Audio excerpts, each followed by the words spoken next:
Bonsoir à toutes et à tous, ravi de vous retrouver pour votre journal des sports. Au sommaire, du volley et du basket avec 2 défaites pour le TVB et l'UTBM.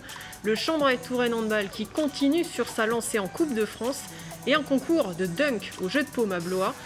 Il était ce matin encore sur la glace, patin aux pieds, crosse à la main et casque sur la tête. Il a troqué sa tenue de hockeyeur pour venir nous rejoindre sur ce plateau. Notre invité cette semaine, Alexis Cronier, bonsoir. Bonsoir. L'attaquant star des remparts de Tours, mais pas que, nous le verrons dans un instant. Et puis à la fin de cette édition, un petit tour d'horizon des rencontres sportives à venir, ce sera dans l'agenda bien sûr. Mais tout d'abord, place à l'actu sportive avec les résultats du week-end, c'est parti. Et on commence par du volley. Après sa victoire éclatante face à 7, le TVB s'est incliné sur le fil à Cannes. Un match coupé en deux, avec 2-7 en faveur des Cannois et 2 autres pour les Tourangeaux. Les coéquipiers de Nathan Wunembeina ont su arracher un tie-break, perdant 3-7 à 2. Pour ses prochains matchs, le TVB pourra compter sur un renfort de taille. Le club a accueilli un nouveau libéro, l'Australien Luc Perry, passé par le championnat d'Allemagne et de Pologne.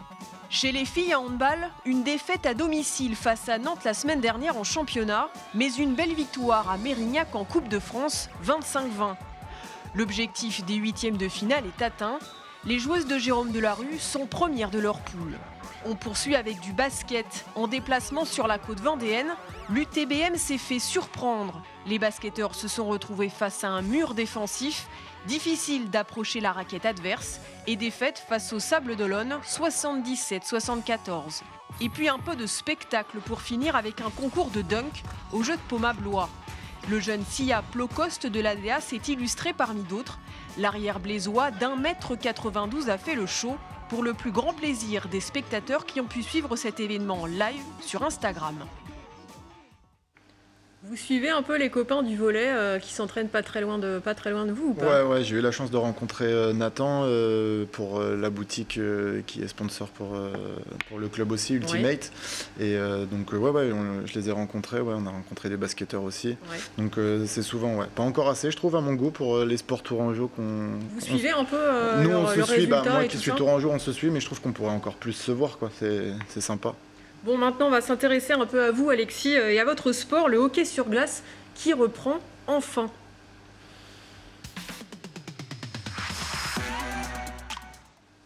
Alors, ça fait 4 bons mois, presque, que vous et votre équipe n'avez pas joué de match officiel, et pour cause, la crise sanitaire s'est invitée. Toute compétition arrêtée, mais ça y est, les choses sérieuses reprennent enfin.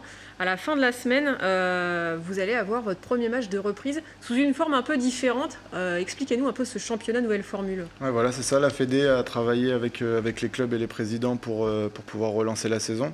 Du coup, ils ont divisé les équipes en deux par rapport à leur placement géographique. En 2 poules. En 2 poules, ouais, 2 poules différentes de 6 équipes. Comme ça, tout le monde se rencontrera en match aller et retour. Et ensuite, en fonction de ce qui se passe au niveau de la crise sanitaire, savoir s'il va y avoir des playoffs, s'ils pourront, s'il n'y a pas possibilité, s'il y a public ou pas. Pour le moment, c'est encore un peu flou, ça. Pour l'instant, ça c'est encore flou, mais pour l'instant, on est sûr de faire des matchs aller-retour contre les 6 qui sont du coup désignés dans notre poule maintenant. Alors, c'est une poule, on va dire Est et une poule Ouest, si on fait ça clairement. Dans votre poule à vous, il y a du gros quand même, Brest, Cholet, Dunkerque, Nantes, Neuilly. Est-ce que ça ne ressemble pas, finalement, cette France un peu coupée en deux, à un sous-championnat avec une année blanche, pour vous? Non, je ne pense pas qu'on puisse dire sous-championnat, puisqu'il faut avoir du respect pour toutes les équipes. Et de toute façon, il n'y a eu que 2 matchs, donc je pense qu'on ne peut pas encore vraiment dire qui était leader ou pas du championnat. Mais c'est vrai qu'on a une poule relevée avec de grosses équipes. Après, c'est qui le plus costaud de tous, là?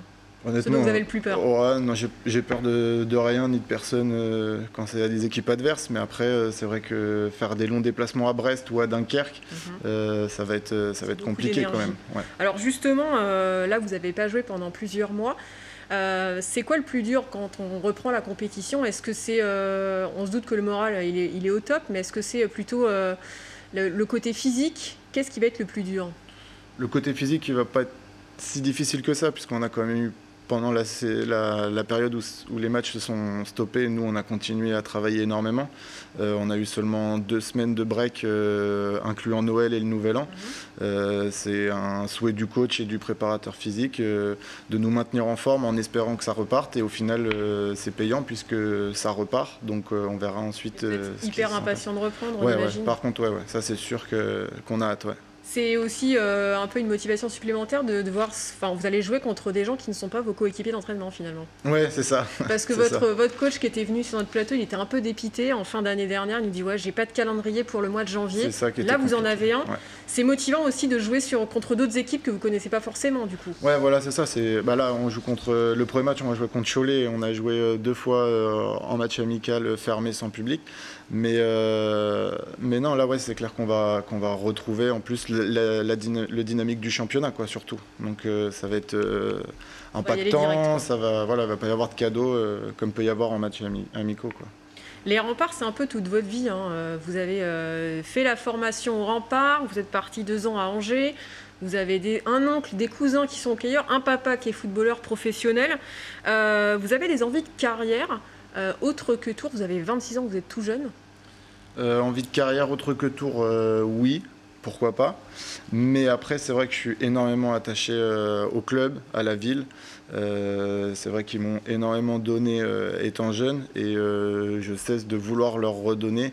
Et je suis le plus heureux quand je vois que c'est des Tourangeaux qui montent aussi dans le groupe avec moi. Donc, il paraît que vous étiez un peu bout en train dans le vestiaire étant plus jeune, mais que vous avez gagné un peu en maturité, c'est vrai ça? Ouais. Après, j'étais jeune, j'aime bien faire rigoler tout le monde, faire plaisanter avant les matchs, me décontracter, mais c'est vrai qu'à un moment, on m'a un peu tapé sur les doigts en me disant bon, maintenant, tu es un peu plus vieux et tu peux servir d'exemple, donc il faut que tu aies la bonne attitude et c'est ce qu'il a fallu que je change pour gagner en maturité. Et pour vous décontracter, vous avez un moyen hyper relaxant, si j'ose dire, parce que ce qu'on sait peut-être moins, c'est que vous avez une double vie.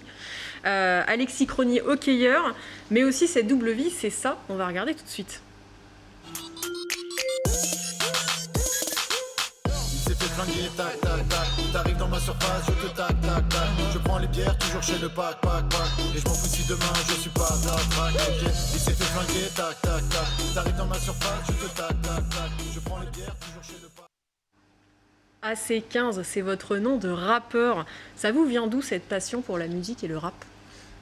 J'écoute de la musique, je pense comme tout le monde depuis très longtemps, mais particulièrement du rap. Et à force de faire des voyages depuis tout petit pour des tournois, pour les matchs et tout ça. J'ai toujours eu de la musique dans les oreilles. Et à certains moments où la vie peut être compliquée personnellement ou pour chacun dans sa vision des choses, je trouve que c'est vachement utile pour se sortir des galères, pour se remotiver, pour passer à autre chose et ça veut dire aller aussi mieux. Vous avez pas mal de choses que vous voulez dire, que vous voulez exprimer. Ouais, voilà. En fait, je suis tombé amoureux de l'album d'Orelsan, Le Chant des Sirènes, qui m'a beaucoup parlé et il m'a sorti d'un petit tourbillon, voilà, et moi du coup je me suis dit au bout d'un moment j'ai des choses à dire aussi, je suis passé par des étapes et ne serait-ce que sportif et gravir les échelons quand on dit qu'on n'y arrivera jamais, tu n'y arriveras jamais, faut être. Voilà, j'ai voulu montrer que j'étais capable et la musique c'est pareil, je suis capable de le faire et je veux que tout le monde soit capable de vivre ses rêves et d'aller à fond, quoi. Ce qui est cool, c'est que les joueurs du Rempart font partie aussi du clip. Ouais. L'un des enfants du coach l'écoute aussi dans les oreilles. Est-ce que vous vous verriez vous reconvertir dans la musique ou pas, une fois la carrière de hockeyeur finie? Oui, après, ça prend du temps. Je ne suis pas le seul qui souhaite aller dans la musique, je pense. Et aujourd'hui, avec tout ce qui est crise sanitaire et tout ça, les labels et maisons de disques prennent moins de risques, tout simplement. Mais à aujourd'hui, petite échelle, je fais ce que je peux. Et ce que j'aime surtout. Et oui, par contre, s'il y a moyen de se mettre en reconversion, bien sûr que je fonce sans hésitation. Ouais. Concert, full, festival, tout ça, reconnaissance. Ouais. Comme je faisais dans le vestiaire, comme je manquais de la maturité, c'est ça. Bon, restez avec nous, Alexis. On va passer tout de suite à notre actualité de la semaine. Et cette semaine, on s'intéresse à la conférence régionale des sports qui s'est tenue à Orléans la semaine dernière, en présence de Roxana Maracineanu, la ministre déléguée au sport. En vue des JO de 2024 à Paris, chaque région a désormais l'obligation d'avoir une agence régionale des sports. Le Centre Val-de-Loire a lui aussi joué les précurseurs puisqu'une structure était déjà en place depuis 2005. L'objectif est d'avoir un nouvel espace de dialogue avec différentes thématiques et rassemblant les nombreux acteurs du territoire comme une sorte de colonne vertébrale. La région Centre, labellisée Terre de Jeux, veut devenir une région stratège d'ici 2024. Écoutez. Nous allons devoir échanger, co-construire, parler concrètement sur la pratique sportive comme un facteur de performance, mais aussi comme un facteur de cohésion sociale, comme un déterminant de santé. Nous avons besoin des sportifs de haut niveau parce que ça va être notre feuille de route Paris 24. Il va falloir bien évidemment préparer aussi un environnement optimal pour l'ensemble des clubs professionnels, pour l'ensemble des clubs amateurs, mais aussi pour l'ensemble des athlètes de haut niveau. Donc ça veut dire qu'il va falloir associer des territoires, il va falloir associer des publics, il va falloir travailler sur des questions liées au sport santé, liées à l'égalité femmes-hommes, l'égalité sur le sujet aussi, l'égalité entre publics prioritaires. Et il y a pour l'heure une quinzaine de sportifs médaillables pour Tokyo cette année en région Centre. On espère bien plus en 2024. Ça vous fait rêver, vous, les JO, Alexis ? Ouais, ça fait rêver, mais comme tout sportif, je pense. Après, pour le hockey français, c'est un peu plus délicat d'y accéder. Après, pourquoi pas en cérémonie d'ouverture chanter un son, mais c'est vrai qu'en tant que sportif, c'est sûr que c'est motivant pour tout le monde. Et quand il y a les JO à la télé, vous regardez des sports en particulier ou pas ? Non, pas en particulier. Je peux tomber sur n'importe quoi et rester scotché sur de l'escrime comme du basket. Ouais, escrime, même hockey sur gazon. La dernière fois, je me suis retrouvé devant.